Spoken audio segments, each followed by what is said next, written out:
Welcome to the Anything Mentionable podcast, the 5th episode. I'm your host, Tim Madigan. My guest today is a good friend of mine named Kevin Curnutt. And in nearly a half century of working as a journalist and writer, and somewhat longer than that, just being a human being, Kevin's life story is one of the most compelling that I've come across. It began with an act of evil and tremendous horror and suffering for Kevin and his family and friends. It led to a period of deep despair and darkness, but it has resolved into this wonderful place of light where Kevin has lived for many years now. And he is the author of From Horror to Transcendence, How I Lost Everything in the Material World, then Found Everything Within. I was quite privileged to help serve as Kevin's co-author for the book. And I would just have it here in front of me, and I noticed this on the back cover. Quotation is, "I had been thrust most unwillingly into an exploration of the darkness of the world and of my soul. In that exploration, I had finally come to terms with my situation and my soul, and I felt an overwhelming sense of peace because of it. And now that I have returned from the darkness, I've made it my life's goal to share these lessons I've learned about life, about sorrow, about joy, and about the true experience of being human." So welcome, my friend. Thank you very much. It's pleasure to be here. Yeah, it's a pleasure to have you. And you and I have had a few conversations over the years. Yes, more than a few. Long, and evidently we've been unsuccessful in solving all the world's problems, but they've been interesting nonetheless. And not yet. And I figured it was only time that we let the world in on what it looks like when you and I get together. Great. So again, thanks for being here. You do have the most remarkable story, and that I first learned about from Dick Lord, the pastor of Rush Creek Christian Church, probably going on 20 years ago now, and something happened at his church or near his church that was life-changing for almost everyone who experienced it. And so, why don't you just start at the beginning? Super Bowl Sunday of 1981. Yes, Super Bowl Sunday of 1981, January 25th. My best friend, Trey Shelton, and I were out riding motorbikes on Trey's family's property. And we just having a good time going up and down hills. And we did not realize it, do not have any idea, but his next door neighbor was apparently very mentally disturbed, and that weren't making too much noise. So he came out with a shotgun and shot and killed Trey first, and then waited till I came up over a little rise and shot me in the head and making me a quadriplegic. And that began a long, I barely survived a shotgun shell to the brain, as you can imagine. But I was rushed to the emergency room and barely survived, like I said. And I spent like 2 weeks in a coma, and then another 2 weeks in the hospital there. And then probably another 2 months at a rehab hospital until I finally came home, still a quadriplegic, of course. And my injury is such that the shotgun shell took out the motor functions of my brain, left just about everything else, but took out the motor functions of my brain. I wanted to go back to that day. just a horrifying day for everyone. Kathy Strong and her husband came in to visit me a couple of weeks ago, and we had a very nice conversation. But Kathy witnessed what had happened. Yes. Her home was right next door to this, and she actually saw what had happened, and she has lived with that. One of the things we talked about that day is she has lived with that ever since. And so this story and the healing of this story has been healing for her too. It has been of great benefit and comfort to her where things ended up, and that can't be an easy thing to live with. Oh, it's just the trauma of that and the memories of that. And she still lives in that same place, and so I mean there are reminders every day. And it was like you didn't know what happened. No. You didn't know what happened, and the police did some heroic work to rescue you from the field that day when you were clinging to life. There was eventually a standoff with a gunman named Richard Tiedemann, and he was eventually killed by the police after he opened fire on officers. There's a scene from the hospital, and your parents were literally right across the street at Rush Creek teaching Western dance lessons to a bunch of church kids. And all of a sudden they become aware of the fact that all these emergency vehicles are right across the street, and they learned what had happened. So they went to the hospital, and one of the most vivid scenes I remember from my discussions with you about what had happened was your mother and father were at the hospital, and an emergency room doctor came out to talk to them, and I think that he said the prospects were not for your survival were not good. But one of the things your mother did was took a tea-stained Kleenex and bent over and wiped your blood off of his shoes. Yes. Which just gives you an idea of the horror of that day. They just kind of lived moment by moment, wondering if you're going to survive. And I think that after a few days, people, much to the surprise of your doctors, you continue to live. Yes. And then, you kind of return to consciousness. Tell us what that was like. Well, of course, it was very bizarre. 1 second, I'm having fun riding motorbikes, and the next I wake up in a strange hospital room. Of course, I didn't know it was a hospital, and I couldn't move an inch.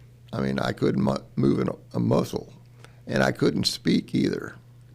I've since learned how to, of course, but that was the most frightening thing, I think. I could not move a muscle. I could not speak.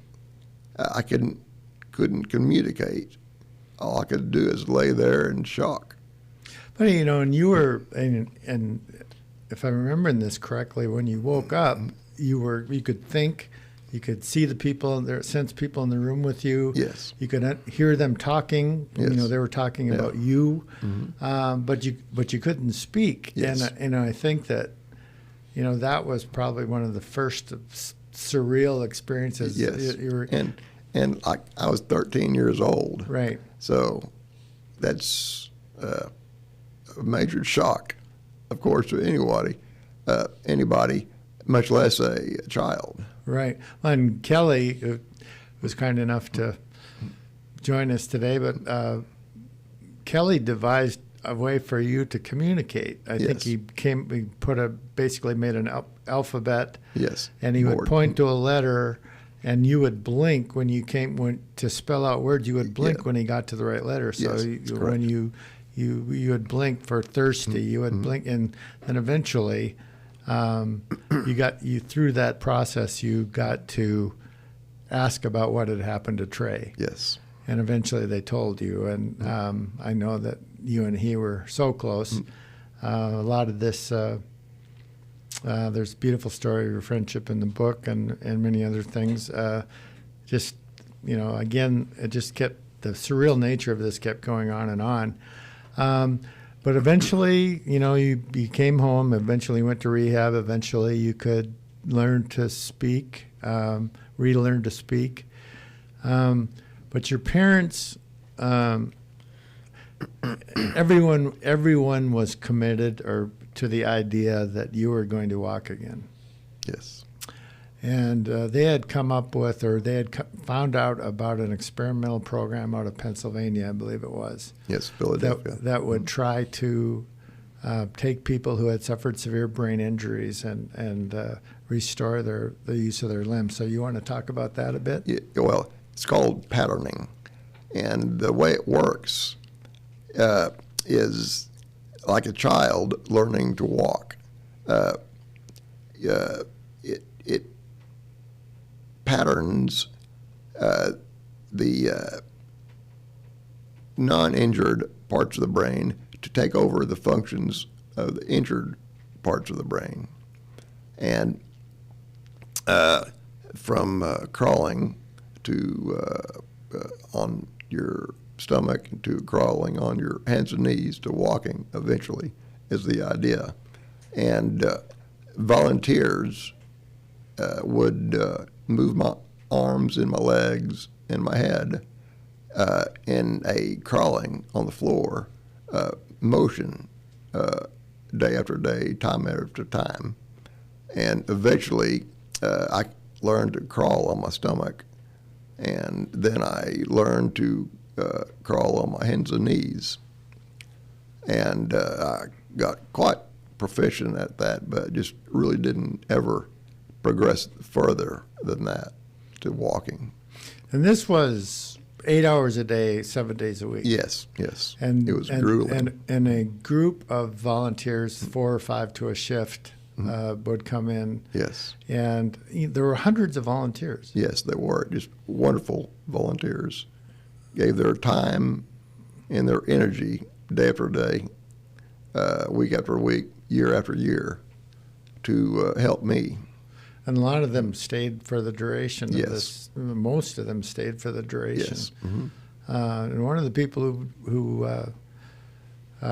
joined in this effort was Trey's Yes, father, Ralph. Father, yes, and his mother. And his mother. Yes, Rosalind. I just think that's another really important part of this story that speaks to the human spirit, the Yes. devotion that Yes. these people had to you under very, very difficult circumstances. And it was, as I think we say in the book, that it was a training regimen that would have put a professional athlete to shame. Yes. It was very physically grueling for you. Physically, emotionally, mentally, yes. And you were committed. You were committed to this. You thought and you hoped that you would walk again. Yeah, yes, I was, totally. Where did that come from?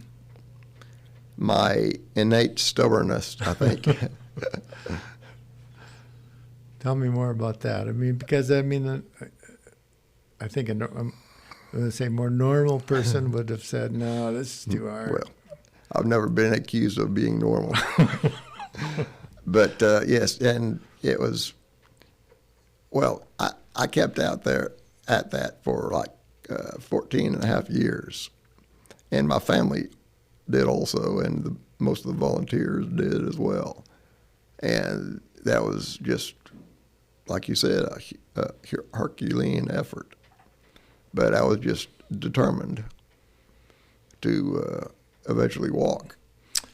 You mentioned your family, and I'm glad you did, because their devotion to you, Kelly's devotion, your parents' devotion, Jerry and Gail. We have pictures of them, or a picture of you guys as a family. I mean, you became their life. That became their life. Yes. And for 14 and a half years. Mm-hmm. And I think that a lot of the volunteers remember how kind they were, Yes. how optimistic they were. Yes. Where in the world, maybe we should have had them on the podcast and not you. Yes. Well, and of course we all had our moments, but when it came time to turn on the lights in the morning and start a new day, we were all ready to do it because we knew that theirs was my only chance of getting better. So you were shot when you were 13, and so if this went on for 14 and a half years, and you were 27, 28 when it ended. Mm-hmm. Yes. So you went from a kind of a pudgy red-haired kid to a lanky red-haired young man. Yes. Yep. Through the course of this extraordinary thing, and so why and how did you stop? What led to that? I just we all could see I was not making much progress past a certain point. I had pretty much plateaued, being able to crawl across a room on my hands and knees, and I did that all day, every day, but I just couldn't progress much further.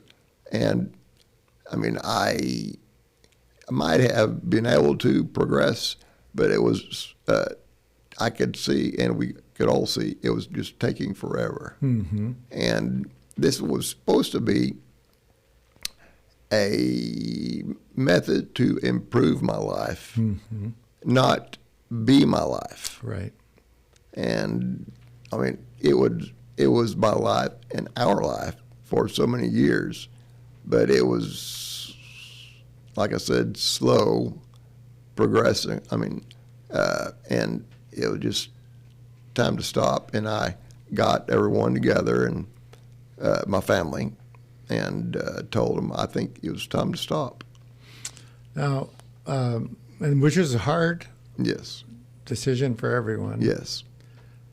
Somewhat of a relief, I'm sure. Yes. And by this time, I don't know exactly what the chronology is, but you had by virtue of the technology, you could do some things. You could do voice activated things on the internet.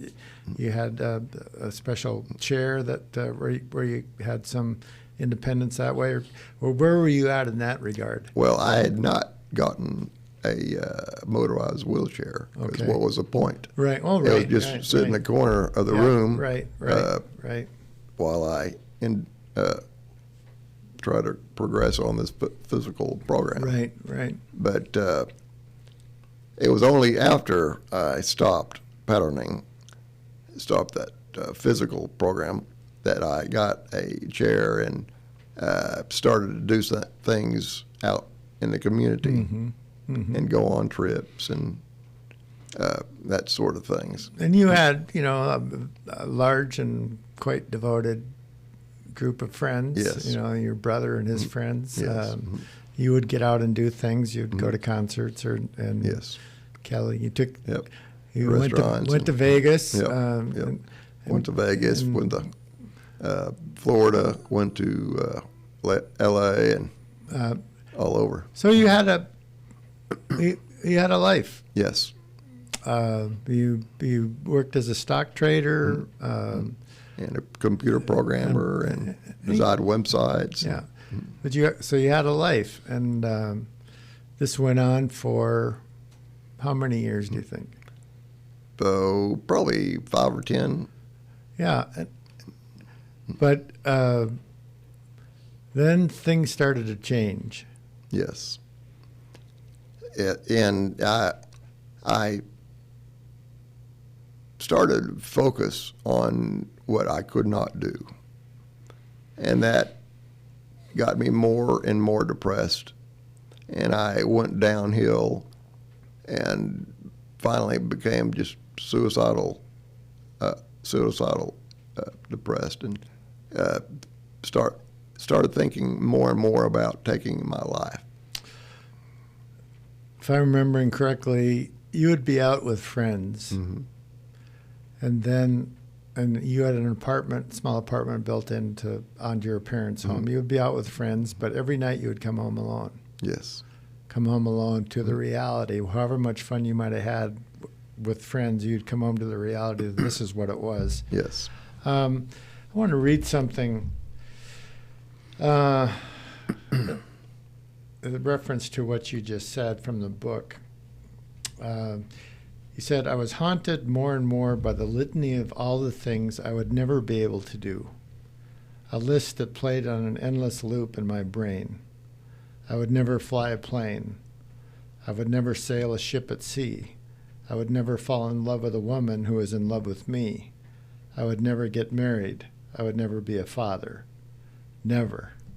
That was the thing. It got to a point where it wasn't just episodes of loneliness, it was a constant and infinite loneliness. I couldn't see a point where it ended other than with my death. It was a cumulative thing, building up day after day, month after month, year after year, a slow drip, drip, drip, like Chinese water torture. Anyone can suffer pretty much anything if it's for a finite time, especially if they can say to themselves, well, this will be over tomorrow or next week or even next year. But my situation was permanent. I would be suffering like this for 50 or 60 years until I died. I could look years and years ahead, and as far as I could see into the future, I could see only more loneliness and more pain. And the more I thought about it, the more I dwelled upon it, the more infinite the suffering seemed to be. Yes. That is, given your situation, and you know that's beautifully put, but given your situation, that sentiment is completely understandable. Yes. You know, and part of the how much as this period continued, did you think about that day? Did you think about the injustice of that day? Do you think about the evil of that day? Did you think about the man who shot you? And how did you ask, why me? Yes, I did. I mean, it kept going over and over in my brain. Why me? This is not fair. I didn't do anything. I mean, I was just relatively good kid. What did I do to deserve this? And as you mentioned, I just kept asking myself, why me? Why me? And I just couldn't find out any answer to that for a long time. I think most of us go through life with a kind of a calculus in our head. Mm-hmm. That if we live a certain kind of life and do certain sort of things, that things are going to work out in a certain way. And that's just not the way life works. No. But your experience was an extreme. Yes. It was a willful act, you know, an evil act. And you were a good kid, and Trey was a great kid, and you loved being kids, and then this. And there was no answer, I take it. No, there was not. And that's why that contributed to my deeper and deeper depression. Did you feel like you're trapped? Yes. Oh, yeah. You're trapped in your lifeless body? Yes, totally. Did you pray? No, my what limited spirituality I had did not really encompass. I mean, of course, I would ask God, why me? Why me? But I never received any answers, or for a long time. So you'd gotten fairly advanced in your plans to take your own life. Yes. Which even that was going to be problematic because you couldn't use your arms. Yes. You couldn't open a bottle of pills. Yeah. You couldn't use a firearm. Yeah. Mm-hmm. So what were you thinking about doing? I was thinking about taking the bus down to the local lake and just driving off a pier, and that my suffering would be over. And maybe I would do it next week, maybe next month, but I felt sure that I would eventually do it. There was not an if, it was a when. Yes. Because, again, your path wasn't going to change. No, my suffering was forever. The questions weren't going to go away. Yeah. So who knows if it would have been next week or the next month or when that day might have come. But one of the things that you became a voracious reader, and you had a wall full of books, and several walls. Yeah, and reading was not Yes. was now no easy thing too, because your mother or father would open a book and kind of use hairpin or clothespins yes. to open it to Yes. a page, and then when you read a page, they'd have to come in and turn the page. Yes, And go. and this was before Audible. Right. This was before Kindle. Right. Before any of that. So one day, and again, you were kind of in addition to other things, had hopes of becoming an entrepreneur, and one of the books you had on your shelf was The 7 Habits of Successful People. Highly effective Effective People by Stephen Covey, and that was a very popular book. But I think that the reason you asked your mother to get it down was, again, it might help you make some money. Yes. But tell me about that experience. Well, I was just browsing my bookshelves, my endless bookshelves, seemingly endless, but I just came across that title and said to myself, hey, maybe this would be interesting. Maybe I could make some money from these lessons, from these 7 habits, whatever they were. But it turns out it wasn't a get-rich-quick No, it was much more. It's basically how to live your life. He said in an early pages, he basically said, I just read it this morning, but he said, he basically says life is hard. Yes. And people are trying to figure out what's going to make them happy, what they can do to feel like they're living good, successful, fulfilling lives. And you said, and again, I know this because I worked with you on the book, so I'm cheating.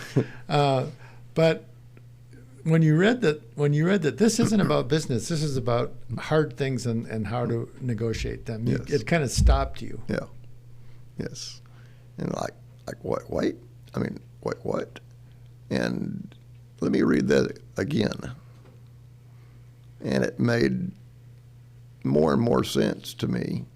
And maybe these were the answers that I needed. But I don't know.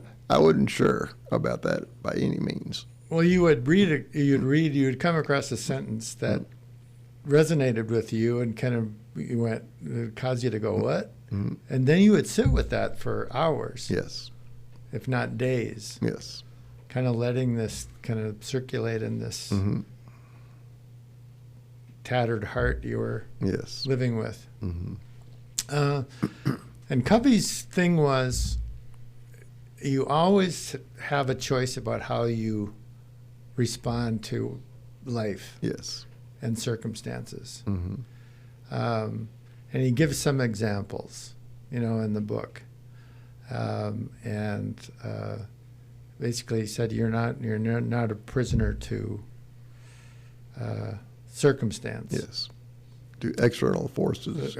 Forces. Which you thought was really interesting. Yes, I did. To a point. Yes. Yep. But, and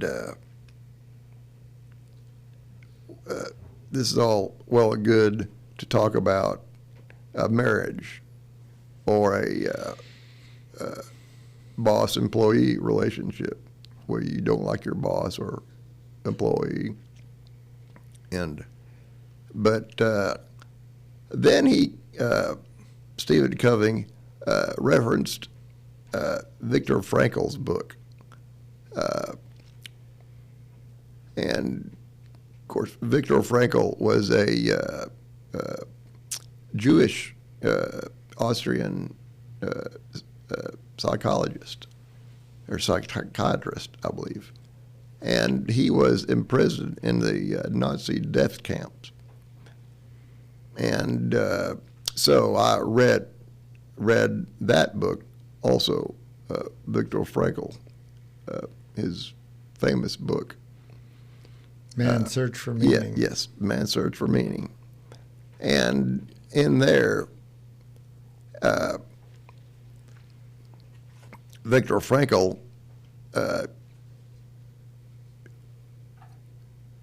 came up or reiterated the idea that it doesn't matter what happens to you. You still have the freedom to choose your own reaction to any circumstances. What Viktor Frankl calls the last of the human freedoms. And that really struck a chord, because here was a man who endured and overcame his suffering suffering to the extent that I did. He had terrible suffering, and it wasn't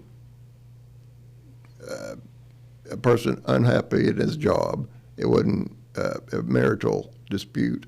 It was very hardcore suffering, Mm-hmm. and he overcame it and said that it doesn't matter what anyone does to you or what happens. You're always going to be your choice as to how you react to any given situation. Reading Covey, and Covey resonated with you. Mm-hmm. It gave you pause. But the examples he was giving up until a certain point in the book were trivial.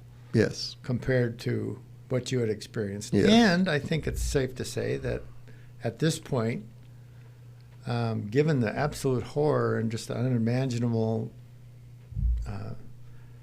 nature of what had happened to you, and the thing the made no sense at all, I think you felt entitled to your suffering. Yes, very much so.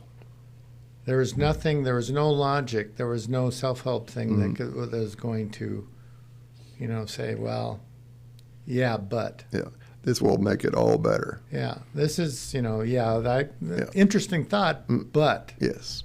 And then you came across a guy who was, it wasn't, as you say, it wasn't about a marriage, it wasn't about a difficult job, it was about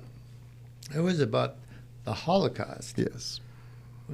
Kind of the emblematic of the greatest symbol of evil, in the last couple of centuries. Mm-hmm. And I'll quote him a bit here.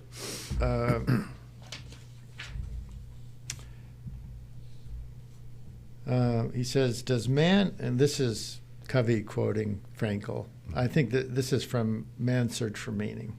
But Covey introduced Frankl in his book. Does man have no choice of action in the face of such circumstances? We can answer these questions from experience as well as on principle.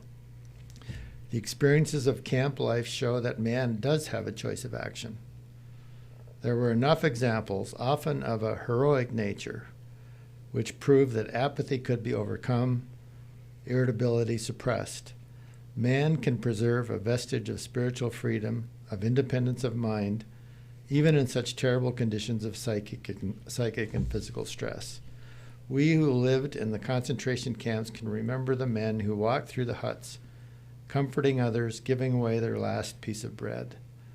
They may have been few in number, but they offer sufficient proof that everything can be taken from a man but one thing, the last of the human freedoms, to choose one's attitude in any given set of circumstances, to choose one's own way.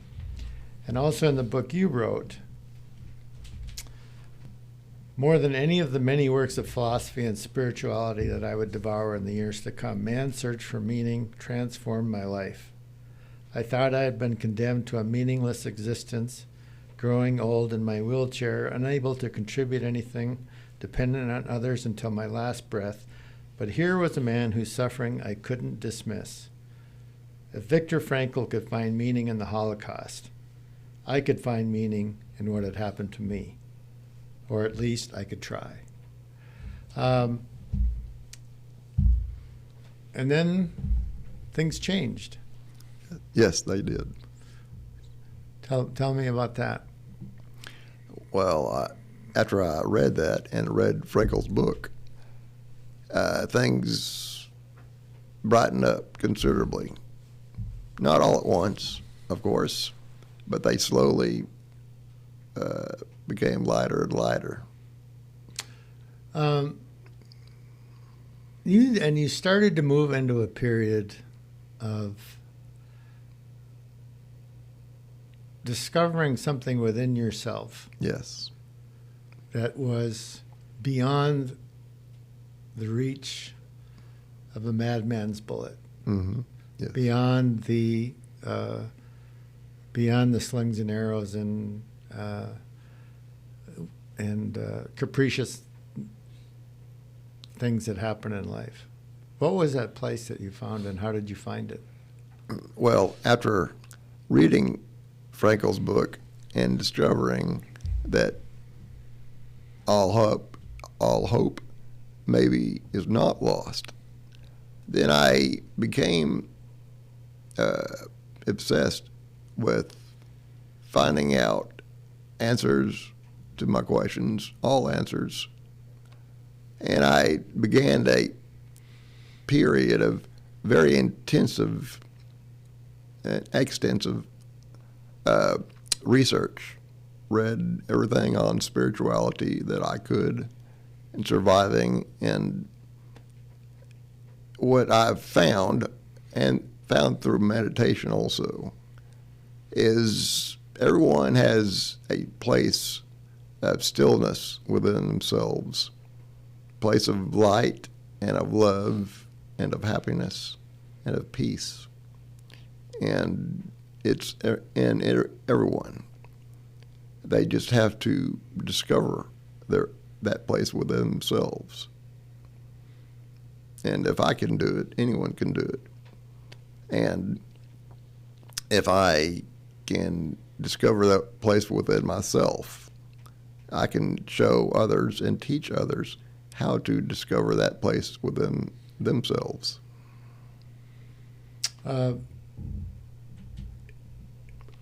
It took some work. Yes, it took a lot of work. It took long periods of introspection. It took a lot of reading and study. It took a devoted or disciplined meditation practice. Mm-hmm. And what you started to, there are various spiritual texts that that meant a lot to you. One was Joseph Campbell's work on mythology. Mm-hmm. The Tibetan philosophy, mm-hmm. the Ram Dass, the spiritual teacher. But you started to find out that other people had experienced what you had experienced. Yes. And even though it's never ultimately describable, mm-hmm. you started to feel like, geez, maybe I'm not crazy. Yes, yeah. And of course, when something like this happens to you, you discover a place within yourself without any external things, resources. Certainly I did. I wondered, maybe I'm crazy. Maybe I'm just making everything up. Right. This is real. And as I researched more and I read more and studied the great spiritual teachers, I found out I was not alone. and I was not crazy. Mm-hmm. This place did exist. You went to Dick Lord, who was a friend, Mm-hmm. and said, and Dick was a patterner. He was part of the patterning. He was a good friend, and you and he had stayed in touch over the years. And you went to him and said, Dick, something's changed in me, Yes. and I want to share it. And so Dick, who's also a very good friend of mine, gave you an opportunity to speak to one of his youth groups. Yes. Mm-hmm. And I think you say that this is your spiritual beliefs were unconventional, shall we say? Yes. Unconventional in the Western world. In the Western Christian Yes. way of looking at it. But Dick said, "Go ahead, Yes. talk." Mm-hmm. And Dick's youth minister said, "Well, it sounds like kind of Buddhism to me, but we'll give it a go and see what happens." So here's what you said.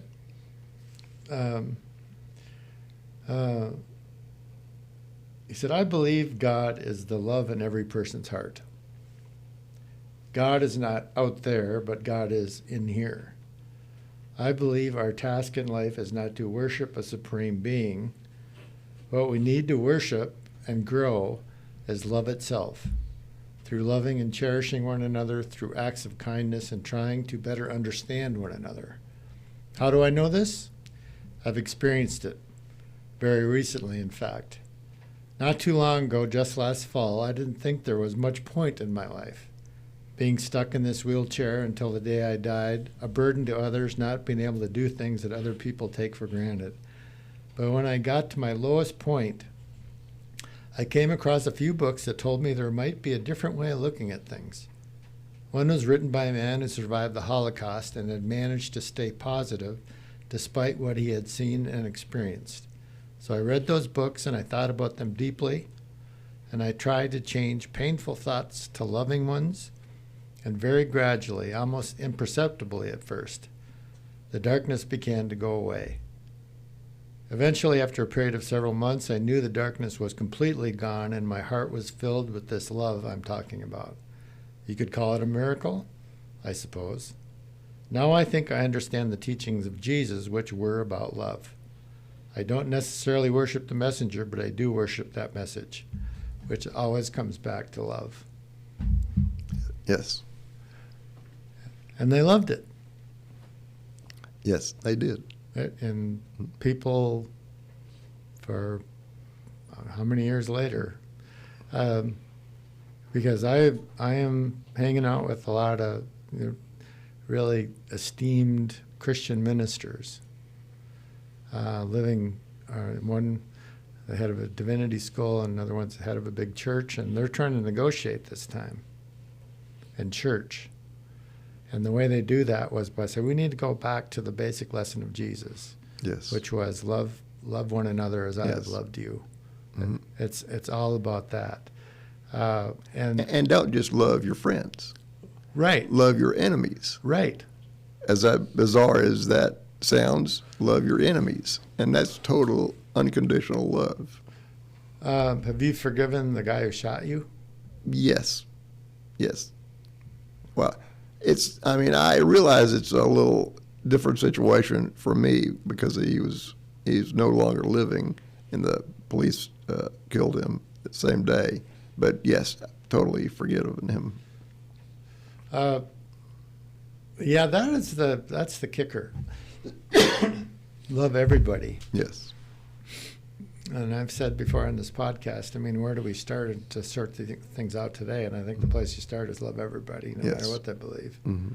And that's easier said than done. And no matter what they do. No matter what they do. Yes. The thing about you is you have lived this way now for 20 years. And whatever it is that you discovered within yourself, it is still with you. Yes. And you still live from that place. Yes. that to me is remarkable. And of course, I have my days, as everyone does. I'm human, but I try to live every day from love, from a place of love and light and peace.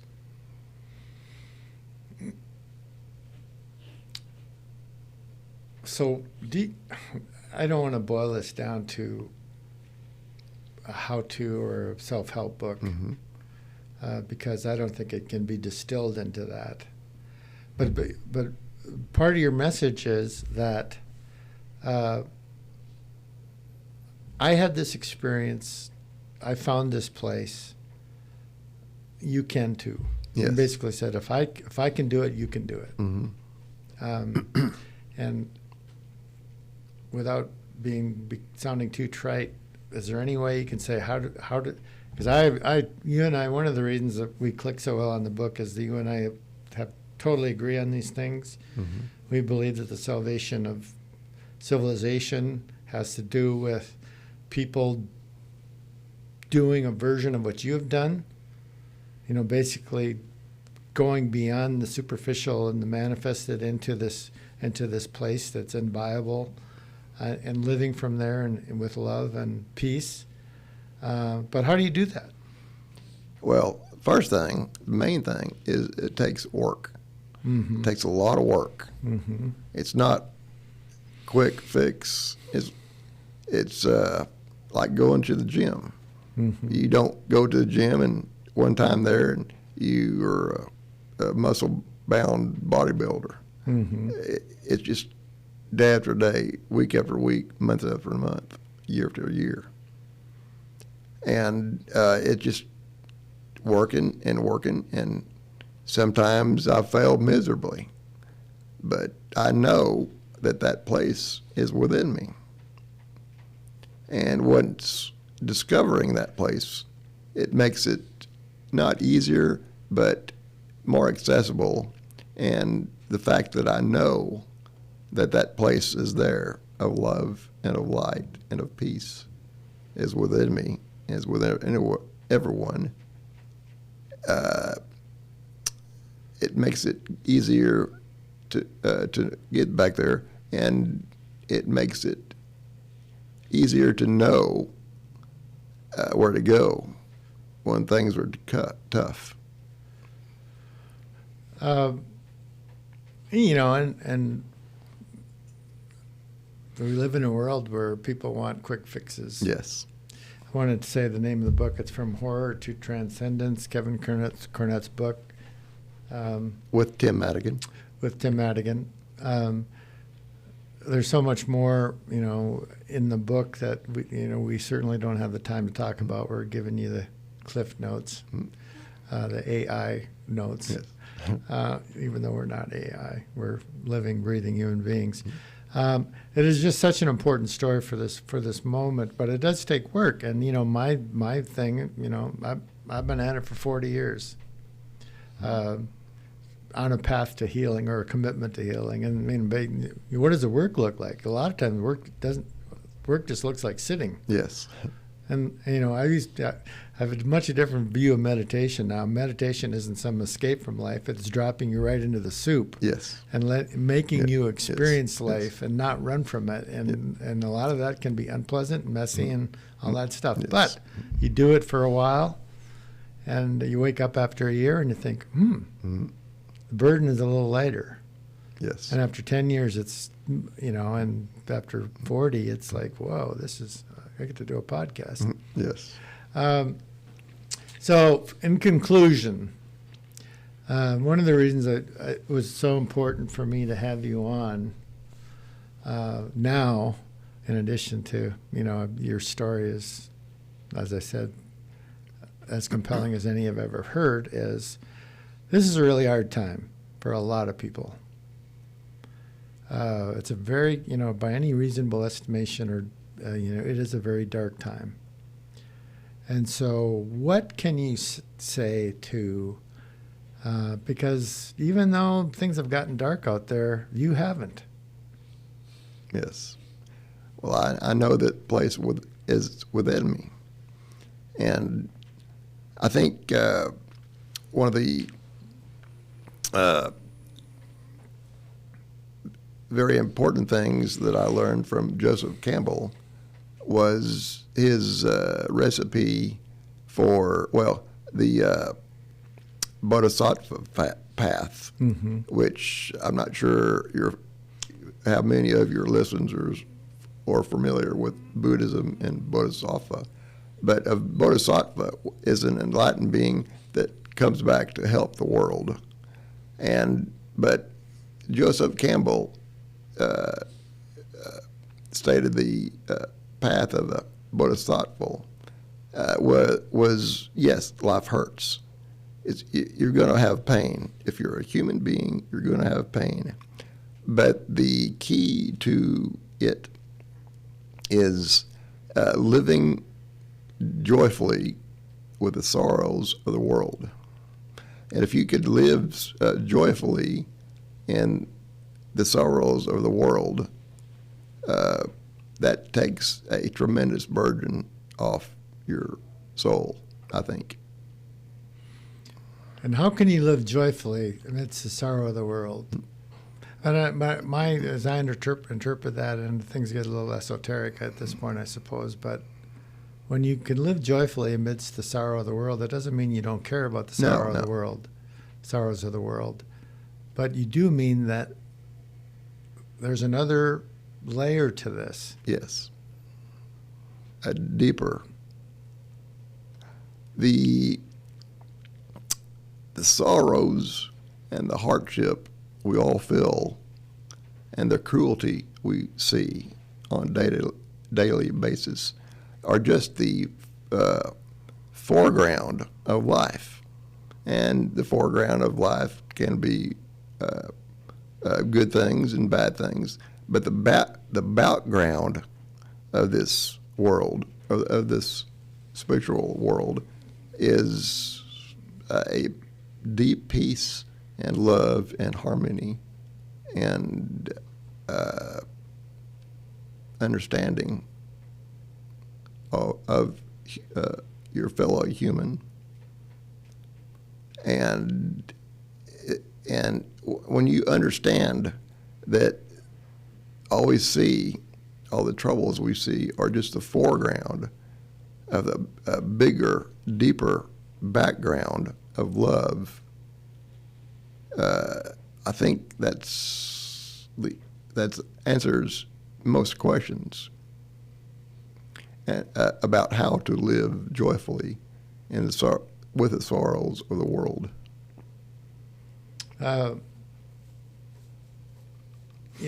Well put, and it's easy to get sucked into the things that are going on. But it's if you pay attention, you realize that not only is there is this different dimension that these things cannot touch, but there are things that manifest in life that are manifestations of this deeper dimension. Yes. It's the love that we have for one another, the kindnesses we show for one another, the compassion that we extend to one another, the patience we have, the faith that we have that this is, that ultimately the truth of humanity will prevail. I mean, it's much easier to basically embrace that reality when I get to have this conversation with my good friend, or I get to have a grandbaby coming, or I get to do work that I enjoy, or just all the beautiful things that happen in life. And so I think that you are certainly a prophet. I don't know if you've risen to the bodhisattva level yet, but I hope to, but keep working at it. I'm sure I'm not there yet. The name of the book is From Horror to Transcendence. It's available wherever, any online bookseller. It's really important. There's a lot more about what we have talked about today. And you've always been a blessing in my life, and you will continue to be. And I love you, my friend, and thanks for coming in. I love you too, and thanks for having me. Thank you for listening. This has been the Anything Mentionable podcast, and please subscribe so we can build a community here, and we look forward to seeing you the next time.